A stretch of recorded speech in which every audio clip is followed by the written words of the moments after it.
The storm over Nereus IV was not the kind that tested ships. It shredded them.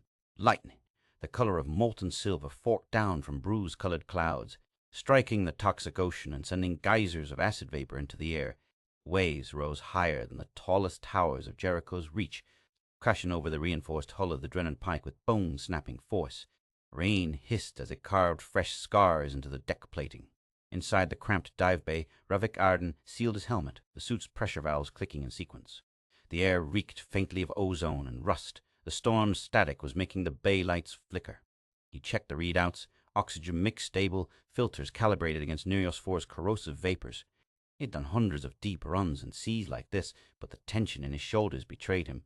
2 minutes to drop, the dive chief called over the intercom. Ravik glanced at the 3 divers beside him, each hunched in their exosuits, faces shadowed behind visors. They weren't soldiers, just scavengers desperate enough to follow him into a storm for the promise of war-grade alloy. The coordinates they'd been given pointed to a wreck no human had ever dared to salvage, the alien battleship Kash, Farouche, lost in the ocean trenches during the first invasion. The hull hatch opened with a hydraulic groan, revealing a wall of black water hammered by acid rain. The wind howled in, tasting metallic through Ravik's filters. He dropped first, letting the weight of the exosuit pull him into the sea. The instant the water closed over him, the roar of the storm dulled to a muffled, suffocating hum. They descended in formation, suit lights cutting narrow cones through the murk. Flakes of corroded metal drifted past like snow in a dead sky. The deeper they went, the more the water pressed in, dense, chemical thick, laced with bioluminescent spores that swirled in their wake. The ocean floor appeared as a jagged scar of wreckage, lit by faint lightning flashes from far above. Then Ravik saw it, a fissure in the seabed, wide enough to swallow a frigate. Inside something glimmered, a structure the color of moonlight, pulsing gently, like a heart under translucent skin. Its glow wasn't random. It throbbed in a steady rhythm, casting ghost-pale light across the twisted bones of the alien warship. "Contact," Relic murmured, sending a ping to the others. Before anyone could reply, the dark shifted. A shape uncoiled from the trench wall, so massive it took a second for his. Mind to accept, it wasn't part of the terrain. A leviathan. Its flank moved like living armor, plates flexing over muscle the size of freight haulers. Eyes like twin abysses locked on the divers.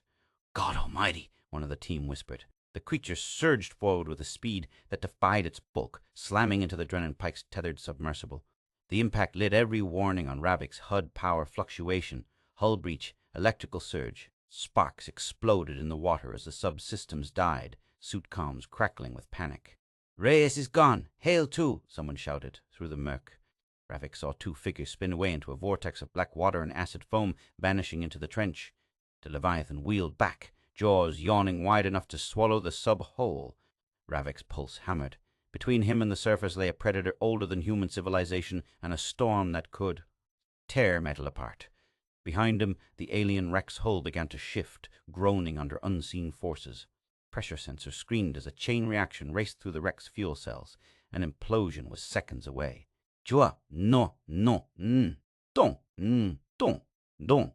A surviving diver blurted over the open channel, his voice breaking. Ravik's eyes never left the beast. "No," he said quietly, words steady despite the boiling panic in his chest. "It's looking through me." The shockwave from the implosion tore through the trench, boiling the water into a lethal wall of force. Ravik's mind calculated his odds. Surface was impossible. Sideways escape cut off by the Leviathan's bulk. That left one direction, forward, into the heart of the wreck and the strange silver glow. He triggered the emergency hull cutters on his forearms. Blue-white arcs flared as they sliced through a panel of alien biometal, releasing a hiss of luminous vapor. The opening yawned, just wide enough for him to force himself through. Inside, the world changed. The structure was alive, walls rippling with faint currents, veins of light tracing patterns across its surface. At the center floated the heart-like mass, suspended in a web of translucent fibers. Every beat of its glow seemed to echo inside Ravik's ribcage, syncing with his pulse until the 2 rhythms became one. The Leviathan followed, but it didn't attack. It circled slowly, massive body brushing the edges of the chamber without breaking them. Its eyes glinted with the same silver light as the heart. Ravik felt, not heard. A deep vibration rolled through the water, a resonance that settled into his bones. The heart brightened. Its light pulsed stronger, faster, until Ravik's HUD flickered and died. In the silent dark, The only sound was his own breathing, and then even that seemed to vanish, replaced by the steady, alien heartbeat that now matched his own. You realized, with a strange absence of fear, that the Leviathan wasn't guarding the heart. It was bound to it. And somehow, now, so was he. Jericho's reach floated like a rusted scar across the toxic waves of Nereus IV, a patchwork of bolted platforms and jury-rigged towers swaying on the ocean's endless swell. The storms here never truly stopped. They just shifted from violent to bearable. Acid rain etched the metal walkways, leaving grooves that shimmered faintly under the artificial lights. Fewer than 8,000 people called this place home now, survivors of a galaxy-wide slaughter. Clinging to a frontier outpost the enemy had forgotten or deemed unworthy of their attention. For Ravik Arden, it was both a cage and the only ground left beneath his feet. He moved through the narrow corridors of the HAP sector with the steady gait of someone who had learned not to flinch. At the groan of stressed metal or the distant rumble of storms, heads turned when he passed, not out of respect, but recognition. Most here knew the story, or thought they did. Ravik, once commander of the Tide Reavers, the deep-sea strike unit feared by alien marauders, stripped of rank and exiled after disobeying a direct order. The official record said he failed to neutralize a critical alien outpost during the war's endgame. The truth was uglier. He'd chosen to evacuate 200 civilians trapped in the crossfire instead of detonating the charges that would have buried them along with the enemy stronghold. Command saw it as betrayal. He saw it as the only order worth following. That choice cost him everything but his life, and life on Nereus IV was no gift. The planet's air was poison, its seas worse. Only a genetic quirk, some freak allergic mutation to the local toxins, let him operate in conditions that would suffocate another human in minutes. His body metabolized the ocean's chemical soup and resisted the crushing pressure far below the safe zones. In the war, it made him invaluable. Now, it just made him the man Jericho's reach sent when someone needed to go where no one else would. His quarters were little more than a steel cell overlooking the gray swells. The only decoration was a hollow frame cycling between images of a boy with dark hair and serious eyes. Jace Arden, 10 years old, trapped in a sterile orbital clinic since birth. Nereus IV's air would kill him in hours, his damaged lungs too fragile even for the filtered zones. Ravik's visits were rare, rationed by the credits he could scrape together from salvage runs. Every job, every dive into the planet's poisoned depths was a step toward the one thing that mattered. Buying Jace's way off-world to a colony where he could breathe without machines. The price for passage was astronomical. The Reach's economy was a grim joke, and salvage jobs that paid enough to matter were almost always the kind that got divers killed. That was why he noticed a stranger the moment he stepped into the cantina. Most here were locals, patched suits, weather-creased faces, but this man wore a trader's coat that still had shine to it, the kind of synthetic leather you didn't waste on a frontier dive unless you could afford to lose it. He slid into the booth opposite Ravik without asking. "I've heard you go deeper than anyone else," the man said, voice smooth as if it had never been strained by a rebreather. Ravik sipped his drink, letting the bitter burn anchor him. "You've heard a lot of things, most of them lies." The trader smiled thinly. "Maybe, but I have coordinates, a site in the southern trench. Forbidden waters, according to every chart that matters. They say the wreckage there is different, intact. And inside is something that could buy Jericho's reach 10 more years of survival, or one man's ticket anywhere he wants to go." Ravik leaned back, studying him. "If it's in the southern trench, it's off-limits for a reason. Those waters eat steel and bone in hours." "Not you, though," the man countered, eyes glinting. "Not with what you are. You could walk into the abyss and come back with something no one else could touch." There it was. That edge in his voice. The way some people spoke when they saw Ravik as a tool, not a person. He'd heard it from generals, from enemies, from scavengers, too desperate to think about anything but profit. Ravik set his glass down with deliberate care. "I've got no interest in dying for someone else's payday." "This isn't someone else's payday." The trader leaned forward, lowering his voice. "Whatever's down there, it's alien. Pre-war, maybe older. The kind of relic people kill to own. You could trade it for off-world clearance for you and the boy in the holo." The mention of Jace made Ravik's jaw tighten. "You've been digging into my life." "I've been making sure I'm talking to the right man." He slid a sealed data chip across the table.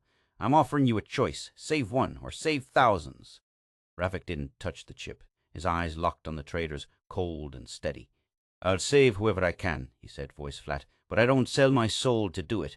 The trader's smile didn't fade, but something in it shifted. Less charm, more calculation. Think about it, Arden. Opportunities like this don't wash up twice. He stood, coat swaying around his legs, and disappeared into the crowd. Ravik sat for a long moment, the chip untouched between them. Outside the viewport, lightning forked across the horizon, turning the waves into molten silver for an instant before darkness swallowed them again. He thought of Jace's thin shoulders, the way the boy tried to hide his coughing fits during their short calls. 10 more years for Jericho's reach meant nothing to him if his son didn't live to see one of them. But the abyss of the southern trench had claimed every diver who'd braved it. Even he wasn't certain he could come back. The chip sat there, inert, but heavy as the decision it carried. Somewhere, deep below the poisoned waves, in a place no human dared to go, was the promise of salvation or ruin. Ravik knew he wouldn't be able to ignore it for long. Day, Drennan, Pike cut through the oily black swells, its reinforced prow shuddering under the constant lash of acid rain.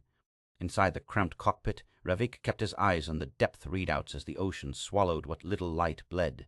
Through the storm above, behind him, 3 divers sat in silence, their exosuits hissing faintly as pressure regulators adjusted to the descent. The trader's coordinates burned like a brand in Ravik's mind.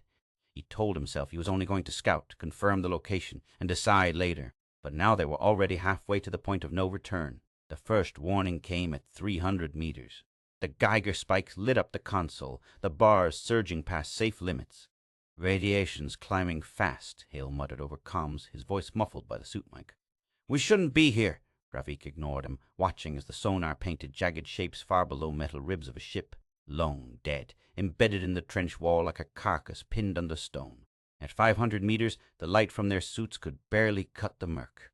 The water grew thicker, laced with drifting particles that shimmered faintly before dissolving into shadow. Something massive moved through that shadow, its displacement sending a slow, rolling current that nudged the Pike sideways. Then it emerged, first a ridge, then the curve of an armored flank, then an eye the size of the sub's viewport, dark as midnight, with a thin ring of silver burning at its edge. The Leviathan. It circled the wreck, its bulk almost eclipsing it entirely, tail sweeping lazily but with force enough to topple buildings. In its presence even the alien warship looked small. Ravik steadied the sub, inching closer until the beams of his lights grazed the hull. The wreck's plating was fused with a lattice of pale, organic growth, almost coral-like, but patterned with symmetrical lines. A flash of lightning from the surface tore through the water, illuminating the alien etchings carved into the growth. They weren't random. They spiraled and interlocked, glyphs older than the war, older perhaps than humanity itself. The sight made the hair on Ravik's neck rise. Hale's voice cracked through the comm. Those symbols, they're not warnings, are they? Before Ravik could answer, a pressure in his skull blossomed into a voice, not heard, but felt. The chosen were the consumed. The words resonated inside him, heavy and slow, as if dragged from the ocean floor. He looked around, but the other divers gave no sign they'd heard it. His pulse quickened. The Leviathan drifted closer, its immense head tilting, silver-lit eyes locked on him alone. The sonar began to squeal, the readings warping with interference. "Ravik, we need to pull out." Hale's panic was rising now. "Nothing down here belongs to us. You know that. We get paid for what we can carry, not for dying in someone's ghost story." Ravik barely heard him. His gaze was fixed on the heart of the wreck, where the organic lattice converged into a central mass, smooth, silver-white, and pulsing slowly. The heart was the only word his mind offered for it. Each beat sent ripples of light across the lattice, and each ripple matched his own heartbeat until the rhythm became impossible to separate. The Leviathan shifted position, its body a dark wall between the sea pike and the open sea. It wasn't blocking him from leaving, it was blocking the others from entering. Lightning flared again above, and in that brief strobe, the glyphs along the lattice seemed to shift, as though rearranging themselves in answer to his presence.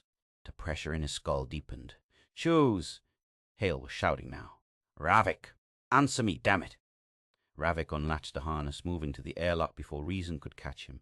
"Stay with the sub," he ordered, his voice steady, though every instinct screamed at him to turn back. "If I'm not back in 10, you leave. 10, you'll be dead in 2. The lock cycled, and the ocean swallowed him. The water felt thicker here, charged with static that prickled through the suit. As he neared the heart, the pale surface glistened, a thin membrane of liquid dancing over it like mercury in slow motion. He reached out, hesitated, then pressed his palm to it. The surface yielded like warm gel, and a film of that silvery liquid curled around his fingers. Then his hand, creeping up his wrist, he felt it slide under the suit's seals, cold at first, then burning. It sank into his skin like ink into paper, and his breath caught as a shock tore through his chest. For a heartbeat, no, two, he couldn't see. When his vision cleared, the water was brighter, colors sharp and unnatural. His HUD flickered wildly, then died. The reflection in the membrane showed his own face behind the visor, eyes now glowing with the same silver light as the Leviathan's. A shadow fell over him. The Leviathan had drawn near, its massive head filling the world. It opened its jaws, not to bite, but to release a deep, resonant sound that shivered through the water and into his bones. It wasn't just noise. It was acknowledgement, a rhythm, and it matched the pounding of the silver heart inside his chest.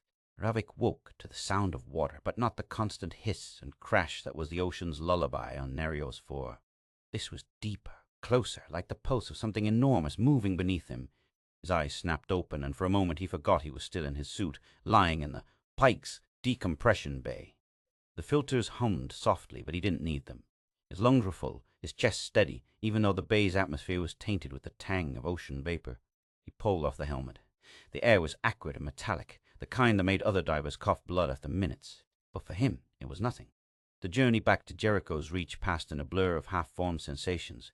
Every time he closed his eyes, he felt the Leviathan's presence like a shadow brushing against his mind, a vast awareness tinged with curiosity. Images flickered through him, not his own, dark trenches, schools of blowing creatures scattering before a massive shape, the alien wreck's heart beating in endless blackness. When the Pike docked, the connection dimmed but didn't vanish. On the walkways of the reach, people stared. Ravik didn't need a mirror to know why. His skin felt colder than the wind off the water, and beneath it his veins itched like ice. The first time he caught his reflection in a sheet of warped steel, the breath caught in his throat. His veins glimmered faintly silver, pulsing in rhythm with a heart that no longer felt entirely his own. His movements were sharper, more fluid. A wrench slipped from a dockworker's grip, and he caught it without looking, his hand closing around it, as if guided by some instinct outside himself. Word traveled faster than the tides. Within hours, a summons came from Command Tower. The chamber was dim, lit by a few strips of blue-white light, the walls lined with corrosion-scarred consoles. At the center stood Commander Vance, his broad frame leaning on the holotable where a rotating wireframe of Nereos 4 glowed. Around the planet's southern hemisphere, dozens of red triangles blinked in tight formation. "You see it?" Vance said without preamble. His voice was gravel-worn smooth by command. "They're coming. An entire Armada. Estimated arrival in 48 hours. Ravik stepped closer, studying the projection. "Jericho's reach isn't worth that much trouble." "What's down there?" Vance tapped a section of the seabed. It flared gold. Deep geothermal vents. Energy output could power an invasion fleet indefinitely. They take it. They own every outpost within 5 jumps. Ravik didn't need to ask why he'd been called. The silver in his veins throbbed like it already knew. Vance's gaze was steady, but there was no mistaking the calculation in it. You've bonded with one of them, the creature that's been sighted for decades but never caught. That bond makes you the key to stopping this. Ravik's jaw tightened. Or to starting something worse. You don't get to play humble, Arden. Not now. Either you fight for us, or you don't live long enough to regret it. The words were blunt, stripped of threat because they didn't need it. Ravik could hear the unspoken truth. Vance didn't see a man in front of him. He saw a weapon that might work once before it broke. Ravik's voice was quiet, but hard. "If I fight, it's for my son, and for the people here who can't choose their battles. Not for you. Not for the Reach's politics." Vance didn't blink. "Fight for whatever you want. Just make sure you win." He left the tower with the weight of eyes following him. On the way back to his quarters, the connection to the Leviathan pulsed again, this time stronger, carrying a sensation he didn't expect. Wariness. The creature had felt his meeting. It understood conflict was coming. Night fell, though on Nereos 4 that only meant the storms above turned darker. Ravik sat in his quarters, staring at the holoframe of Jace. Imagine the boy breathing clean air, feeling sun on his skin. The thought was interrupted by a faint vibration in the floor plates, a rhythm too deliberate to be the sea. The door blew inward before he reached it. Smoke grenades hissed, filling the small space with choking haze. Figures in matte black armor stormed in special tactics, moving with the precision of hunters. One went for his legs, another for his arms, their motions practiced to subdue, not kill. Ravik moved before he thought, body responding faster than his mind could track. He twisted free from the first grip, slammed an elbow into a visor, felt bone give under the armor. A stun baton cracked against his shoulder. The jolt made him stumble, but didn't drop him. The silver in his veins burned hotter, and for a heartbeat, the room seemed to slow. He saw the next moves before they made them, flashes of intention like shadows on water. He fought toward the open doorway, but more poured in, their visors reflecting the pale silver of his eyes. Over the comms, a voice barked, "Take him alive!" A sudden deep note rolled through the structure so low it rattled the bolts in the walls. The smoke shifted, drawn toward the open water beyond the dock. Through the haze, Ravik caught a glimpse, the ocean boiling, a dark shape rising, vast and unstoppable. The Leviathan's head broke the surface, water cascading off its armored ridges. Its roar was more felt than heard, a vibration that cracked the dock pylons. The attackers faltered, their formation breaking as the creature's bulk pressed closer. With a sweep of its tail, it smashed through the nearest mooring tower, sending metal and men tumbling into the sea. Shouts erupted over the squad's comms. "Fall back! Fall back!" The survivors scrambled, dragging the injured with them. Weapons raised but useless against the living wall in the water. Ravik stood at the edge of the shattered dock, chest heaving, silver light flickering in his veins. The Leviathan's eye met his, and an image bloomed in his mind. The Armada, closer now. The vents beneath the ocean, glowing like a beacon. He understood the message without words. The fight was coming, and neither of them could win it alone. The alien Armada came with the tide, their vessels slicing through the storm-churned waters like serrated blades. From the command deck of Jericho's Reach, the low hum began. A vibration felt more in the bones than heard in the ears. Ravik knew that sound. It was a call, but not for humans. He stood at the shattered edge of Dock 7, scanning the black horizon. The hum deepened, layered into a rolling pulse that made the water itself shudder. Through the rain and spray, he saw the first great shape rise, Leviathan, its eyes glazed with a cold, unnatural silver. It didn't move with the deliberate grace he knew. Its movements were stiff, controlled, as though pulled by invisible chains. The aliens had deployed their weapon, a low-frequency resonance device, tuned to the neural patterns of deep ocean titans. They weren't here just to seize the geothermal vents. They'd come to turn the most dangerous creature in the abyss into their siege engine. Ravik's gut twisted. If the Leviathan reached the Reach in this state, it would tear the floating city apart in minutes, and if he intervened, there would be no hiding what he'd become. The humans would see him as the aliens did, not as a man, but as something else, something dangerous. The decision was no decision at all. He dove. The ocean took him instantly, the cold pressing in from all sides. Pressure built around him as he descended, enough to crush the hull of most vessels, but the silver in his veins pulsed in defiance. The sound from the alien devices grew sharper, splitting into 1,000 overlapping tones that clawed at the edges of his mind. Through the dark he found Leviathan. The creature hung suspended in the water like a colossal puppet, its massive head angled toward the alien flagship. Around it, the water vibrated with the resonance, bending the beast's will into a weapon. Ravik swam closer, each kick of his legs driving him against the pull of the sound. His chest ached, not from lack of air. He no longer needed to breathe in the same way, but from the weight of what he was about to do. Freeing the Leviathan would make him an enemy to both sides. The aliens would want him dead for breaking their control. The humans would fear the proof of his connection. He would have no safe harbor, not here, not anywhere. He forced his mind open, letting the bond between them flare to life. Images rushed through him, not his own, but echoes from Leviathan's mind. The alien device's sonic hooks tearing through instinct, drowning out everything but the command to destroy. He pushed back with his own visions. He showed it the face of Jace, the boy's laugh under a sky untouched by war. He gave it the memory of swimming in oceans from his youth, before the poisons, before the storms, waters alive with light and warmth. He showed it freedom, not as an idea, but as a sensation, the weightless surge of chasing a current because you wanted to, not because something commanded you to. The silver in his veins burned hot, and the connection deepened until he felt the slow, seismic thud of Leviathan's heart against his own. The glaze began to fade from its eyes. The resonance still battered them both, but its hold was slipping. The alien flagship must have sensed it. Smaller craft surged forward, each bristling with sonic emitters, forming a cage of sound. The Leviathan shuddered, torn between commands. Ravik didn't let go. He sent one final surge of memory, a vision of the two of them diving together into a trench so deep no light could follow.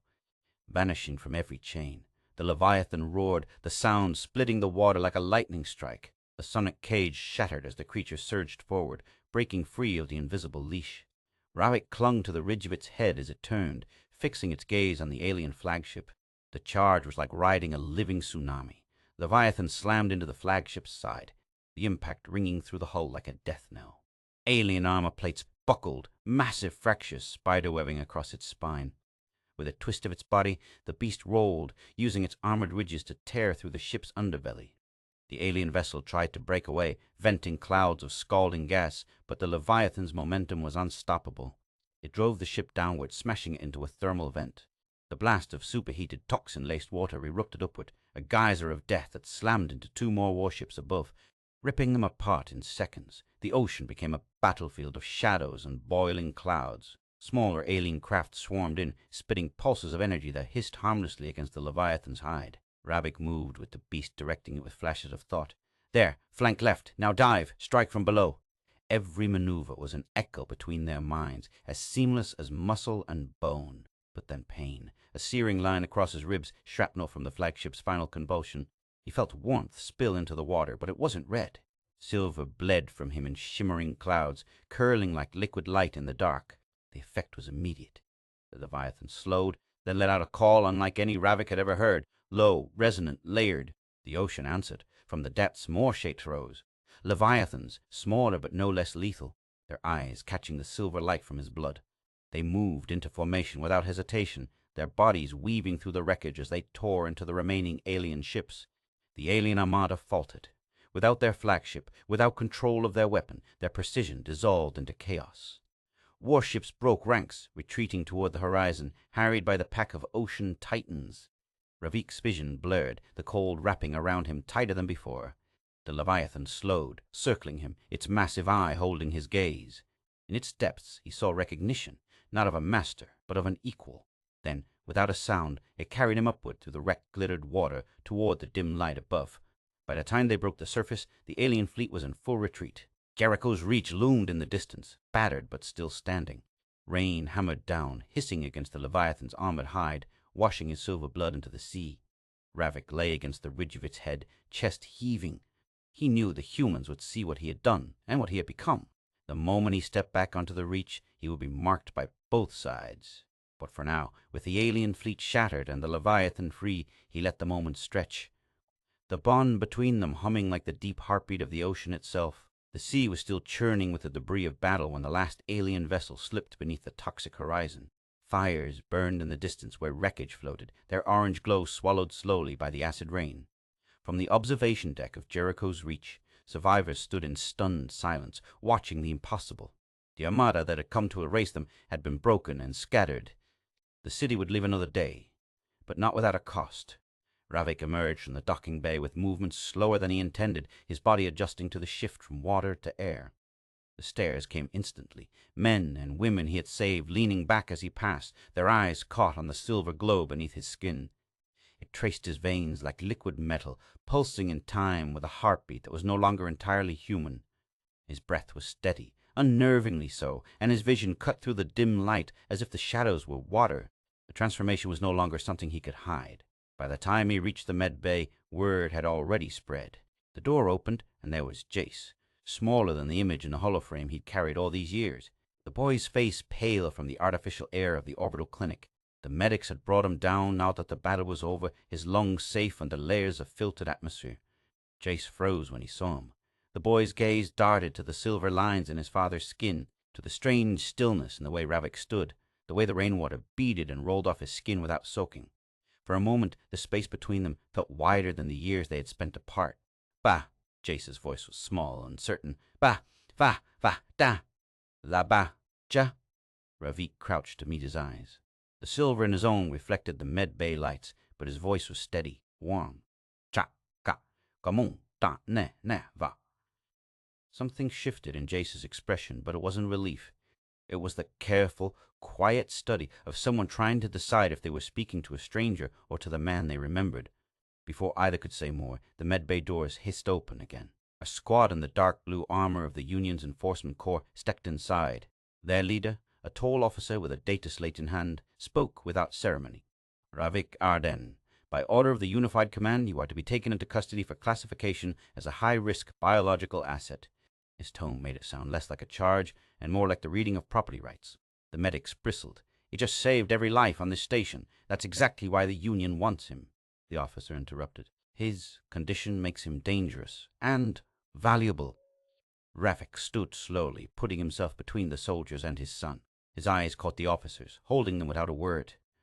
In that long, silent moment, the connection between him and the Leviathan stirred again, like a current pulling at his thoughts. He didn't need to imagine what would happen if he let them take him. The vision came unbidden. Labs, restraints, questions that never ended. "I'm not going anywhere with you," Ravik said finally. The officer's jaw tightened. "You don't have a choice." But he did. Just not one that would leave him here. He turned to Jace, memorizing the boy's face as though it might be years before he saw it again. "Stay here. They won't touch you. You'll be safe." Jace opened his mouth to speak, but Ravik was already moving. He stepped past the soldiers, their weapons rising too slowly to matter. By the time they cleared the doorway, the outer bulkhead was already open to the docks, and the sea's cold breath was rolling in. The Leviathan was waiting just beyond the breakers, its vast silhouette a darker shadow against the storm. The water parted as it approached, the waves gentling in deference to its bulk. Ravik climbed the jagged pylons of the damaged dock, the spray hissing against his skin, and without hesitation leapt into the sea. The cold embraced him like a second home. The moment his body slipped beneath the surface, the silver in his veins flared, matching the glow of the Leviathan's eyes as it dipped its head to meet him. The bond between them tightened, a silent understanding passing through that was neither command nor plea. From the Reach, distant voices called his name. Orders were shouted. Searchlights swept the water but found nothing except the endless rise and fall of the toxic waves. Ravik took one last look at the floating city he had fought to save. The lights of Jericho's Reach glimmered faintly through the rain, a fragile beacon in a hostile world. He knew it would survive now, at least for a time, but his presence there would only draw danger back to it. Danger from aliens, from the Union, from anyone who saw him as a weapon instead of a man. The Leviathan turned toward the open ocean, its massive body slicing through the water with the ease of something that had never known fear. Ravik gripped the ridge behind its head, feeling the thrum of its heartbeat through his palms. The storm swallowed them both, the salt and acid mist closing in until the Reach was only a shadow in the distance. He didn't know where they would go, only that it would be far from here. The world was wide, and beneath the poisoned waves lay places even the Union had never mapped. Somewhere in that vast, unclaimed dark, they would find a place to disappear, and so the man who had saved Jericho's Reach vanished into the same storms that had once threatened to destroy it, leaving behind a son who would grow up with only stories and a city that would whisper his name like a myth. Ravik Arden, the rider of the abyss, gone into the silver fog with the Leviathan at his side. Long after the alien fleet's wreckage had sunk to the poisonous floor of Nerios IV, the story began to spread. At first, it was only whispered in Jericho's Reach, dockside rumors told in the shadows between battered hulls and dripping gangways. They spoke of a man who had ridden a monster of the deep into battle, who had shattered an armada and vanished into the storm. But as traders came and went, the tale traveled farther, carried across the broken network of surviving outposts and mining rigs clinging to the edges of the galaxy's forgotten sea worlds. The name was never the same. Some called him the Rider of the Abyss, others the Leviathan's Shadow. But the heart of the story was constant, a man who had wielded alien power to save a city, but could never return to be part of the people he saved. To the children of the Reach, it was a bedtime legend. To the Union, it was a classified security threat. To the survivors of that day, it was truth, etched into memory alongside the sound of the Leviathan's roar and the sight of alien warships breaking under its charge. What no one saw, what no one could know, was the last gift Ravik left behind. Somewhere in the encrypted channels used by deep-sea salvage crews, buried in a protocol so obscure only the desperate or the obsessed would ever uncover it, was a single audio file. Its timestamp matched the night after the battle. The voice was steady, but it carried the weight of distance, as though spoken from somewhere far beneath the surface. Sik man kung fai dung prung drung dro hey trung de dro, he said, each word deliberate. Ma dro bao va drung kern nai kach krung kern nai kach new chin dung and phi try dan dan and dang shu hai chakrang and da bi kata le do. There was no sign-off, no coordinates, no explanation of what had happened to him. The file ended with the faint, almost imperceptible rhythm of a deep, underwater heartbeat fading into silence. The Union intercepted the file, of course. They classified it as a psychological hazard, fearing it might inspire resistance in places they preferred to keep compliant. But suppression never works perfectly. Fragments of the message leaked, distorted by retellings, until it became part of the myth itself, a warning and a challenge woven into the legend of the rider. Out in the far colonies, mercenaries and smugglers argued over its meaning. Was it a call to arms, a confession of regret, or just the parting words of a man who knew he was already lost to the world above? Those who'd been there, who had seen the silver light in his veins and the impossible calm in his eyes, knew better. It wasn't about him. It was about the choice, and that choice lingered, heavier than the wreckage of any warship. The question it left behind was simple, but it carved deep into anyone who thought about it. If to save humanity you had to live the rest of your life as something other than human, would you? The people of Jericho's Reach didn't speak of him often, but they remembered him in small ways. A child's toy carved in the shape of a sea beast, a mural on the side of a fuel depot, showing a dark silhouette against a wall of silver spray. A superstition among divers, that if you found yourself lost in the black water and you closed your eyes, you might feel the current shift and a shadow would pass overhead, guiding you back toward the light. As the years rolled on, sightings surfaced like debris after a storm. A massive shape pacing an alien trawler for 3 days before disappearing. A leviathan breaching near a rig under pirate attack, scattering the raiders without a fight. Always in the wake of disaster, always vanishing before anyone could speak to him. Some swore they saw a rider clinging to the creature's armored neck. Others said the rider was just a ghost the ocean made for itself. But in the southern trench, where the poison currents run deepest and no human vessel dares linger, there is a place the sonar refuses to map. Those who pass near it speak of a shimmer in the water, as though silver light drifts upward from far below. The currents there are strange, sometimes pulling ships off course, sometimes pushing them clear of danger with uncanny precision. And in the heart of that shifting sea, beyond sight or reach, the Leviathan swims. Beside it, a man whose eyes mirror the glow of the abyss rides the vast creature's back as though born to it. Neither wholly human nor entirely alien, he moves with the patient, unhurried rhythm of the deep. He has no home but the water, no allegiance but to the bond that saved them both. He does not speak to those above any more. His voice is carried only through the strange, slow pulse of the ocean's heart, a rhythm felt, not heard, by those who listen closely enough. In that silence is his answer, the one he gave the world without needing to say it twice. If to save humanity you must become something else, then become it fully. Live in the form that victory leaves you, and make certain the reason you did it is one you can carry into whatever you become. On rare nights, when the storms ease and the moon's fractured reflection lies briefly still on Nereus IV's poisoned surface, the water will tremble, not from wind or tide, but from something vast moving below. Those who see it claim the surface will ripple into a great whirl of silver light, spinning slowly before sinking again into the dark. And when it is gone, the sea is calm, the waves unnaturally smooth, as though the world itself were holding its breath. In that quiet, the legend breathes. The rider and his Leviathan, bound by choice and exile, vanish once more into the abyss, leaving nothing behind but the question no one has ever truly answered.